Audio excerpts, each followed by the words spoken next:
કે હવે આપણે દર્શનના લાયક થયા છીએ. ત્યાં સુધી મેળ ન આવે. પછી મથુરાની સ્ત્રીઓ શ્રી કૃષ્ણના દર્શન કરતા અનેક વાતો કરે.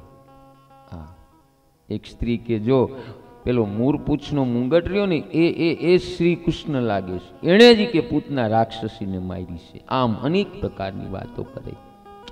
પ્રભુએ પ્રથમ દર્શનમાં એક સ્ત્રીનું મન જીતી લીધું. રાજમાર્ગ પર આગળ વધતા રસ્તામાં કંસ રાજાનો ધોબી મળ્યો.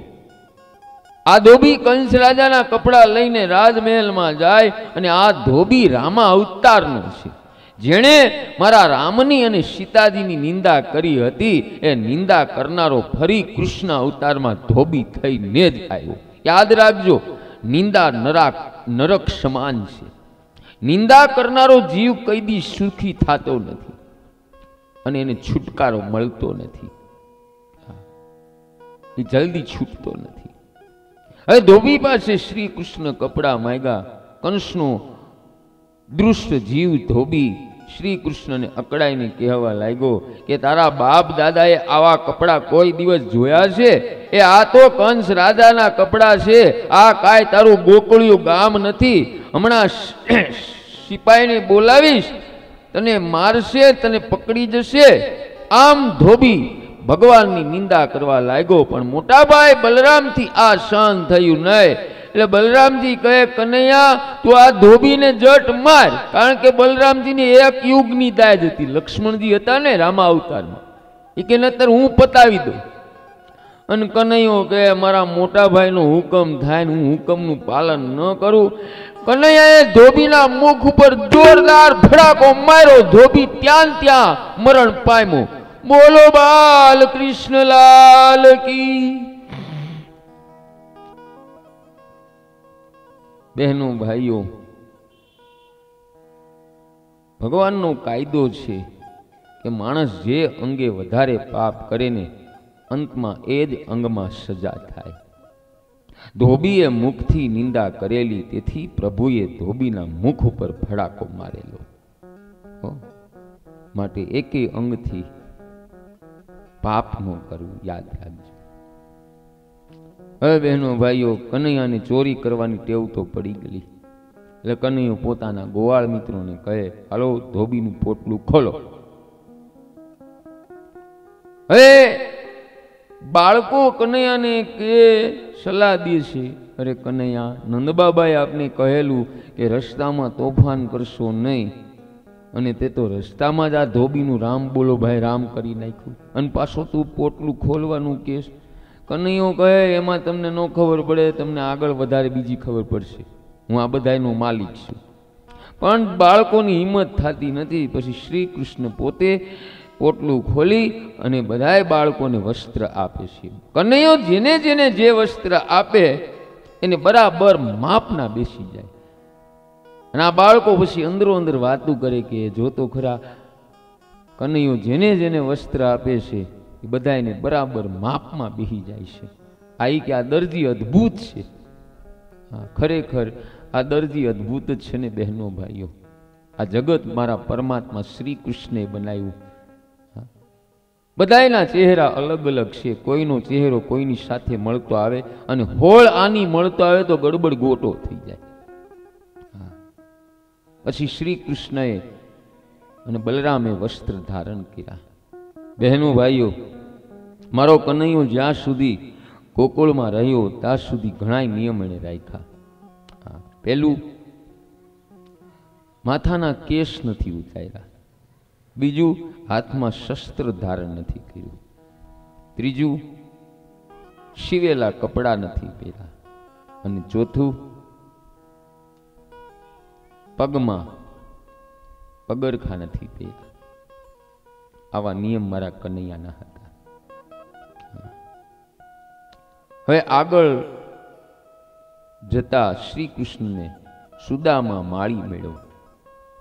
એમણે ભગવાનને માળા અર્પણ કરી, સાથે સાથે ભગવાનના બાળ મિત્રોને પણ માળા પહેરાવી. પછી રસ્તામાં કંસની દાસી કુબજા મળી. કુબજા 3 ઠેકાણેથી વાકી. કુબજાના હાથમાં ચંદનનો કટોરો લઈ જતી હતી. યાદ રાખજો બહેનો ભાઈઓ, ચંદન મનુષ્યને નર્મ બનાવે છે. હવે કુબજાએ પ્રભુને ચંદન અર્પણ કર્યું. આ ચંદન આપણા હૃદયને શીતળ કરે. પ્રભુએ વિચાર કર્યો કે કુબજાએ ચંદન આપી મારા રૂપમાં વધારો કર્યો, તેથી હું કુબજાને સુંદર બનાવું. ભગવાન શ્રી કૃષ્ણે કુબજાના પગ ઉપર પગ રાખ્યો અને એની દાઢી પકડી એવો આંચકો માર્યો કે કુબજા ત્રણેય અંગમાંથી સીધી થઈ ગઈ. બોલો કૃષ્ણ કનૈયા લાલ કી. બોટલ મૂકી દે, અવાજ આવે ખડખડ. ભાઈ તું મૂકી દે. મારી આંખું બનવું, મારું કાન તો ખુલ્લા હોય ને. લઈ લે આખું બોટલ. મેં શું આવ્યું? જાનમાં આવા ફટાક્યા ન ફૂટે.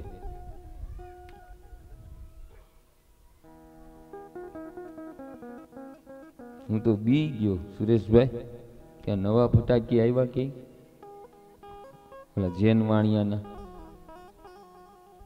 અવાજ ન કરી. ત્યાં બેહોન મળી તમે ત્યારે તમે ઓટે બેઠા હોય તો તમારા પગ મોકળા રહી. એમ તો અહીંયા હું ધક્કો ખાતો તો અહીં કોકને કહેવાય ને ગઈઢા મને તમે હાલી ન હગો, એવું છે ને.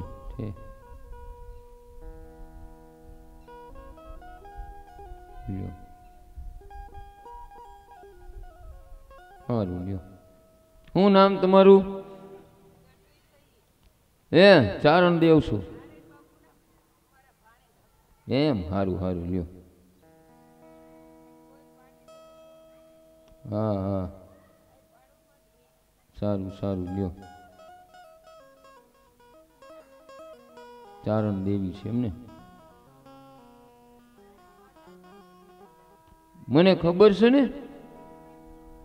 હા હા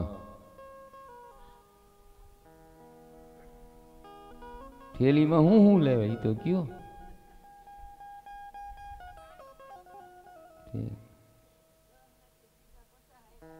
હે તો કેમ કરશું? સાલીનું મેળ નહીં મેળાવે. બધું આવી ગયું હાથે હાથ દીનું. હે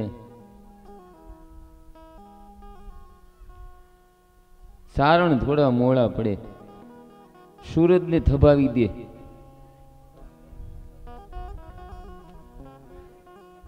પાંચમો વેદ છે.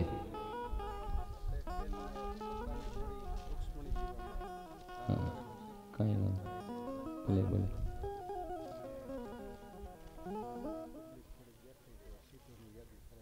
કઈ વાંધો.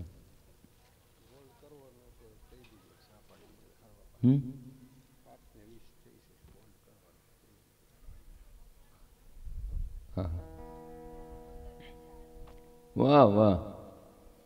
માં મોગલની દયા, ખોડિયાર માની દયા, આવડ તોગડની દયા.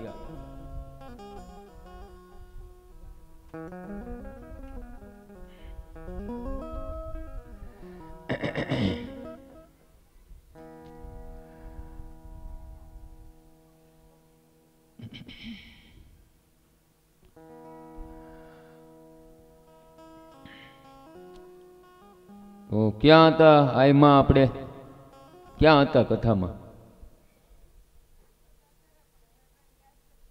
લ્યો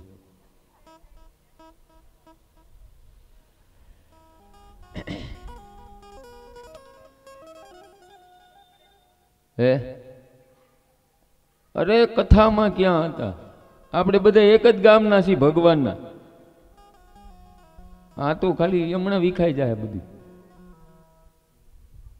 હા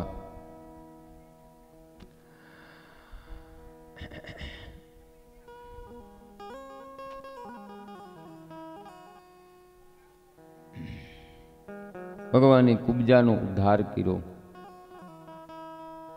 પછી મોટા મોટા મહાજનોને ખબર પડી આ છોકરાઓ પરાક્રમી છે.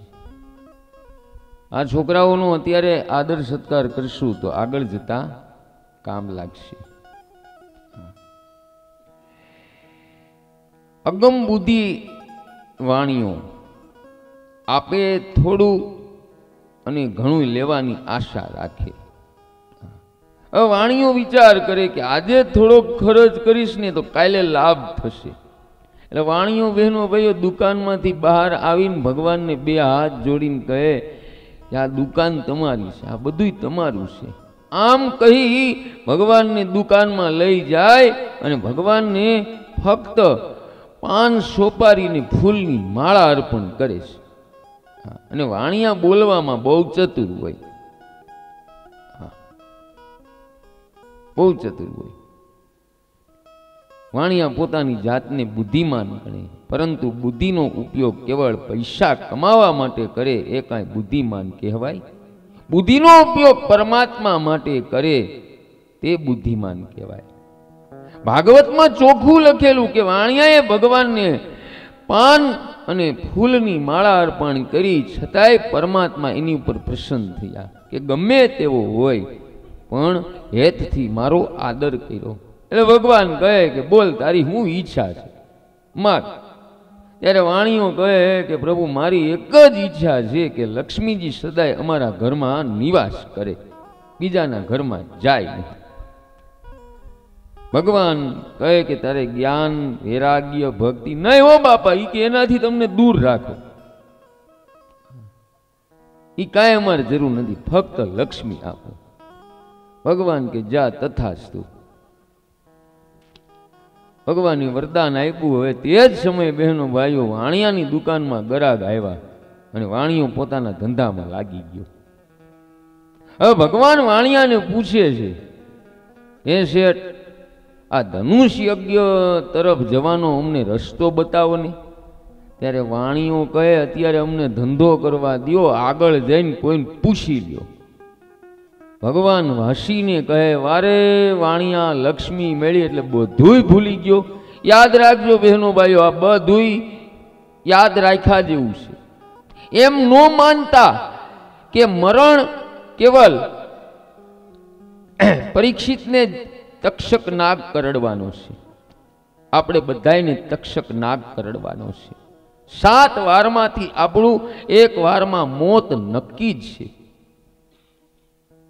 એક વારમાં ગમે ત્યારે મોત નક્કી છે. ત્યાર પછી બહેનો ભાઈઓ આગળ ચાલતા ભગવાને એક મોટો મંડપ બાંધેલો જોયો. ત્યાં બ્રાહ્મણો યજ્ઞ કરતા હતા. યજ્ઞને 4 દિવસ પૂરા થઈ, 5મા દિવસ ચાલતો હતો. આજનો દિવસ નિર્વિઘ્ને પૂરો થાય તો કંસને આંચ આવે નહીં, પરંતુ શ્રી કૃષ્ણ ત્યાં પહોંચી ગયા અને શ્રી કૃષ્ણએ યજ્ઞનું ધનુષ ઉઠાવી અને 2 ટુકડા કરી નાખ્યા.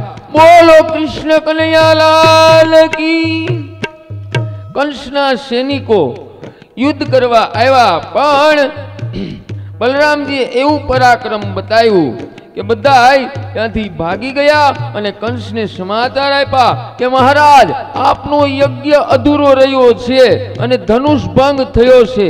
કંસ બહુ ગભરાયો દેખાય છે. અને બીજા દિવસે પ્રાતઃકાળમાં બહેનો ભાઈઓ સભા ભરાણી છે, પણ એ દર્શન આપણે 5 મિનિટ પછી કરશું. 5 મિનિટનો વિરામ આપી, વિરામ પછી આપણે આગળ દર્શન કરશું. હમણાં ચારણમાં એ વાત કરી, બહેનો ભાઈઓ યાદ રાખજો, આપણા બધાના જેટલા કુળદેવી છે, ખોડિયારમાં, આવડમાં, તોગડમાં, મોગલમાં, એ બધાય ચારણની નેહડામાં અવતાર લીધો છે. એટલે ચારણના દીકરી હોય એ જગદંબાનું જ સ્વરૂપ કહેવાય હો. અને ચારણમાં એક મહાન ગાયક થઈ ગયા નારાયણ બાપુ. નારાયણ બાપુ ચારણમાં મારા મોટા બા હારે રમતા. કોની હારે? ભીલા ભીલડી ગામ રહ્યું ને, ખબર છે? મારા મોટા બા અને નારાયણ સ્વામી 2 ભેહના પૂછડા બાંધી દીધા. લીલા ખારી પછી એનું આશ્રમ ત્યાં બન્યું.